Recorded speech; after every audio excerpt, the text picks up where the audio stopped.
The history and culture of the Xhosa people of South Africa. What is Xhosa? The Xhosa, also often called the Red Blanket people, are of Nguni stock like the Zulu.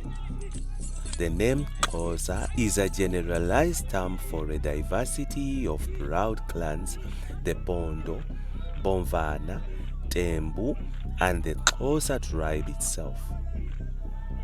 Red and the orange of the ochre were the traditional colors of the Xhosa, Tembu, and Bomvana, the red ones.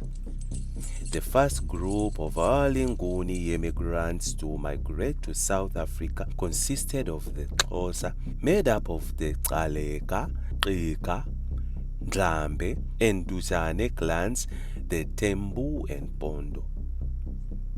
However, a second group of Nguni speakers joined these tribes later. These were the tribes that Shaka, the Zulu king, drove out of Zululand. Some returned to Zululand when peace was declared, but those who remained became known as the Mfengu and were assimilated into the Xhosa nation. The early immigrants from the backbone of the Xhosa nation and have good reason to be proud. Not only were they to become the second largest group of black Africans in South Africa, but they were also the only ones that were never defeated or enslaved by any other tribe. Eastern Cape Province. They even relapsed the mighty Zulu chief, Shaka. Ex-President Nelson Mandela belongs to the ethnic group. The Xhosa live mainly in the Eastern Cape Province, the former Ciskei and Transkei. The Kai Great River marks the boundaries of what was once the southern border of the former Transkei. The Mtamvuna River, also called the Reaper of Mouthfuls, when it overflowed its banks, marks the border between KwaZulu-Natal and the Eastern Cape. South of this river lie the beautiful rolling grass-covered downfalls of the Eastern Cape. Characteristics of this area is its many rivers, rapids, waterfalls, deep gorges, and alluvial valleys. Along the east coast, east of the present-day city of Port Elizabeth, patches of high forest abound on mountain slopes and in other scenic settings. The most notable of these in the Perry Forest near King Williamstown. The forests of the Eastern Cape were the natural retreats of the Xhosa people during the many frontier wars that raged in this area. Some of the fiercest clashes took place here, and the forests were left full of memories and spirits from these mighty battles. This was also the place where the great chief of the Xhosa, Sandile, was wounded and died, hidden beneath a blanket of leaves. Xhosa history. Historical evidence suggests that the Xhosa people have inhabited the Eastern Cape area from as long ago as 1593 and most probably even before that. Some archaeological evidence have been discovered that suggests that Xhosa-speaking people have lived in the area since the 7th century AD. By the mid-17th century, the Tembu tribe was settled around the Mbatshi River, with the original Xhosa tribe settled in the vicinity of the K River and beyond. The senior Xhosa chiefdom was given respect and tribute, but was not much feared. The senior chief did not have enough military power to make himself king of a large centralized state.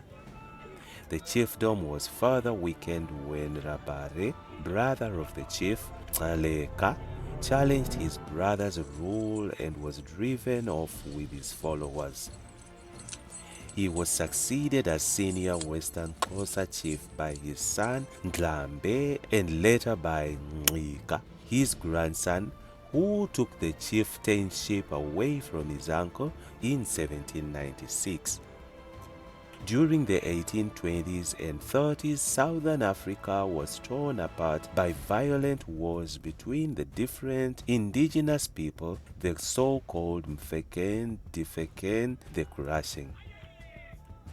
Two Nguni chiefs started these wars: Suite of the Ndwandwe kingdom in the north of present-day Zululand, the area of KwaZulu-Natal lying north of the Tugela River, and Dingiswayo of the Mtetwa kingdom in the south. Refugees of both armies became new Mfecane tribes of the march and swept across the country, crushing anyone who came in their path. When the British came to the Eastern Cape, they tried to prevent military invasion by adopting a treaty state system. Treaties of friendships tied independent African states such as Ciskei and Pondoland to Britain. However, the treaty state system did not last very long, and war soon broke out between the white settlers and the Xhosa tribes. An allied army of Ncika, Xhosa, Ngaleka, Xhosa, and Tembu defeated the British.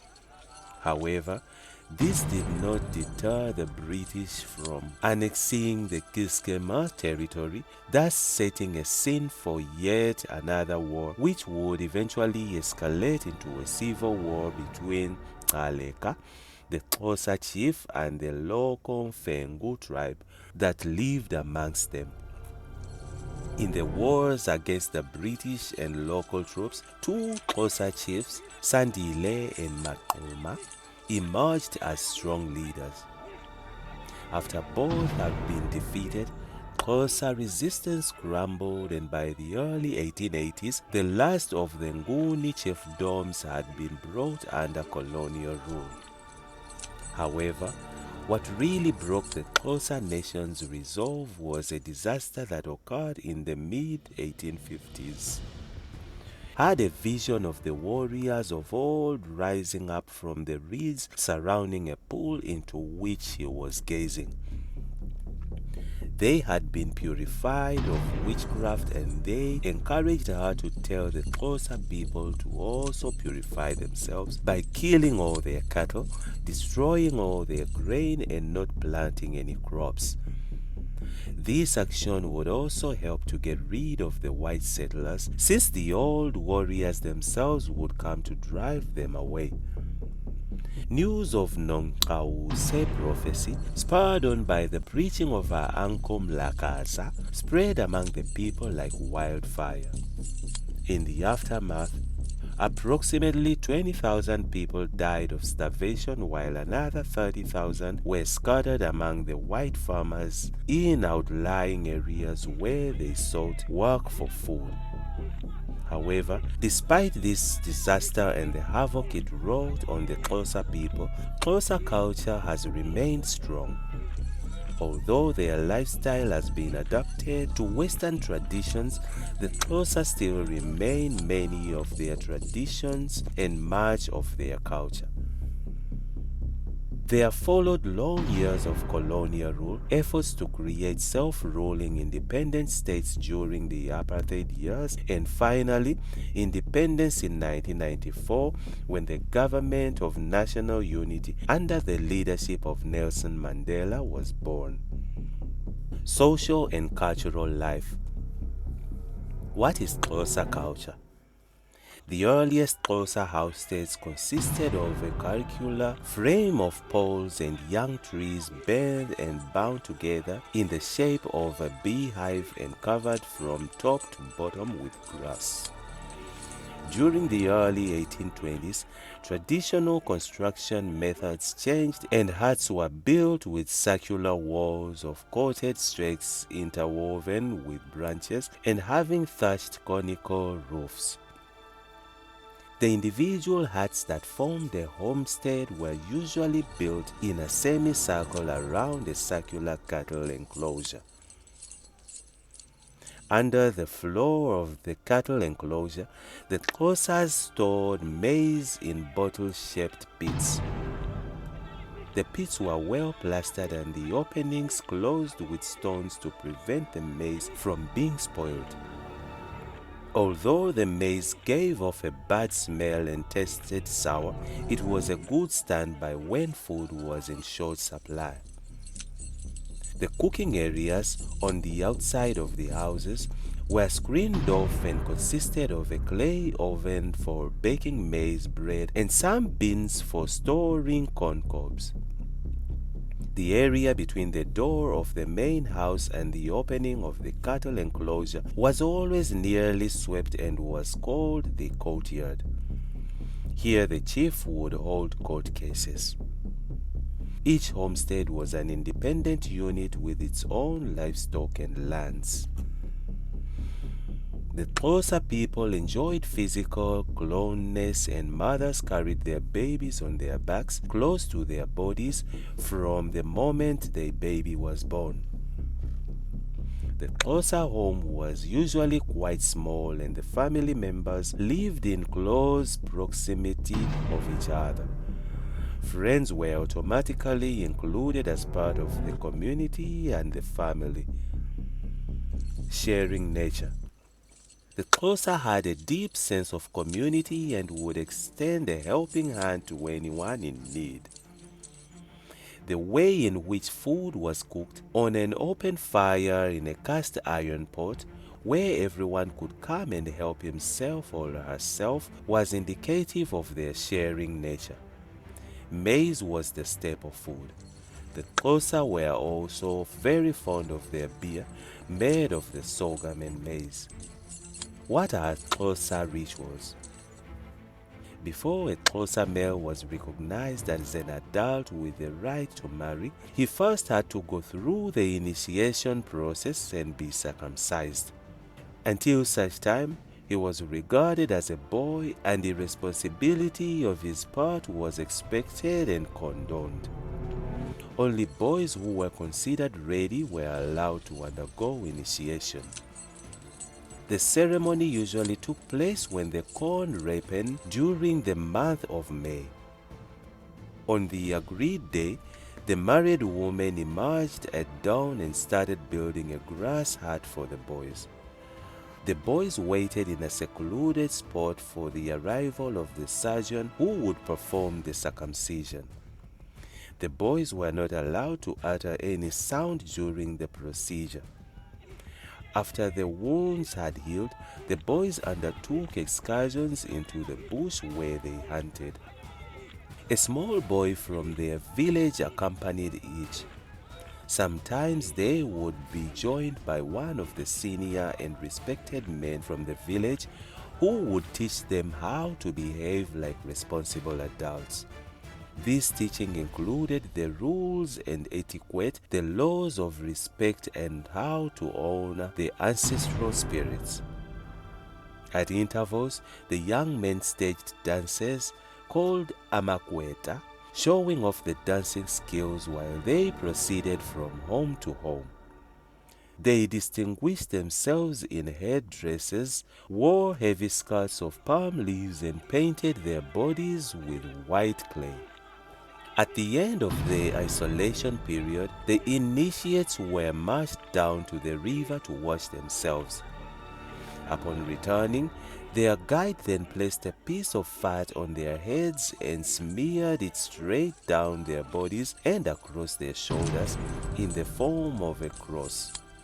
After this ritual, the boys wrapped themselves in brand new blankets and turned away from the hut, covering their faces. All their possessions were thrown into the hut and then set alight to prevent witches from taking possession of their things. They were also forbidden to look back. The amakwala, all these boy men were called, were then marched back to their parental homes where they were showered with gifts and a feast was prepared in their honor. After the feast was over, the young men went indoors where girls of their own age helped them to smear themselves from top to bottom with a mixture of oil and red ochre. Every day for the following year, the boy had to refresh his red ochre. He also had to walk slowly to demonstrate his humility and to signify that he was still a small, unimportant man. Girls of the same age and their heads shaved and were dressed in a specific manner for a few weeks. When the male initiates emerged from their isolation, the girls were recognized as being of marriageable age. Courtship and Marriage. The traditional Xhosa was allowed to have more than one wife. Xhosa tradition made provision for a certain degree of contract and courtship between sweethearts, but proper form demanded that girls remain virgins until they married. If a girl was not a virgin, her father would automatically receive less lobola, bride price, for her. Traditionally, the groom-to-be would adopt the bride within the family and then marry her. Today, marriage only involves the exchange of valuables. The bride's father pays a dowry to his daughter's future in-laws, and the bridegroom has to pay lobola for the bride. Personal adornment. For generations, the Xhosa people have been referred to as the red blanket people. This was because of their custom of wearing red blankets dyed with red ochre. The different ways in which clothes and other accessories were worn signaled the status of the wearer. Unmarried women wore wraps tied around their shoulders, leaving their breasts exposed. Engaged women retained their plaited hair, letting it screen their eyes as a sign of respect for their fiancés. Xhosa females always wore some form of headdress as a sign of respect to the head of the family, either their father or husband. Older Xhosa women were allowed to wear more elaborate headpieces because of their seniority.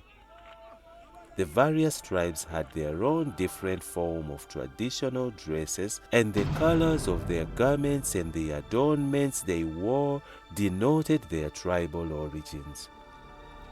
Xhosa tribe itself consisted of two major clans that could be distinguished from one another by their different styles of dress. The Xaleka women, for example, encased their arms and legs in beads and brass bangles, and some other wore neck beards. Men often wore goatskin bags in which to carry essentials such as a homespun tobacco and a knife. Making the bag required great skill and patience, as it had to be made from skin that had been removed in one piece, cured without removing the hair, and turned inside out. Xhosa arts and crafts. The Xhosa people were not really known for other arts and crafts. The girls of the family usually produced the beadwork, helping their mothers to make articles of themselves, their fathers, brothers, and boyfriends. From time to time, they were permitted to borrow these pieces and to wear them themselves. Xhosa music and dance. Dancing formed an integral part of the Xhosa culture and was part of the parcel of most of the rituals. For example, used in the fattening of the maize ceremony and as part of the ritual to ensure the fertility of a friend before she married, or restore her fertility if she had trouble bearing children after the marriage.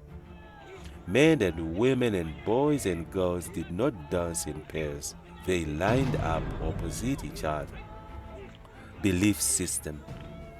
Xhosa people are traditionally ancestor worshippers, but also believe in a creator who cares for them in the greater things in life, who protects them in extreme danger.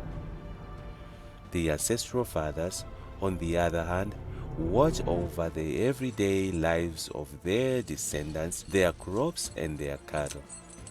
Among the Xhosa, old people are revered as spirits, and sacrificial offerings may actually be made to them while they are still alive. The ancestral fathers also speak to their families in dreams. However, because not everyone is capable of interpreting these dreams, witch doctors are called in to act as mediums. They are easily recognizable by their exotic regalia, and they often wear white, a symbol of purity. Death and burial are associated with many complex beliefs and rituals.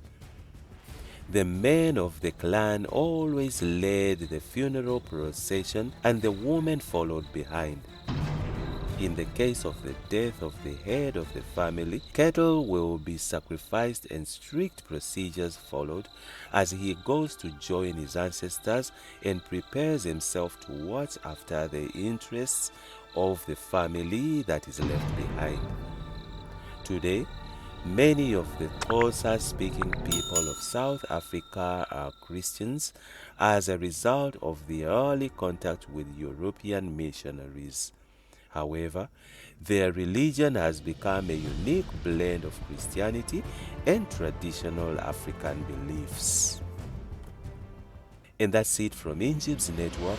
Stay tuned to our celebrity and gossip news.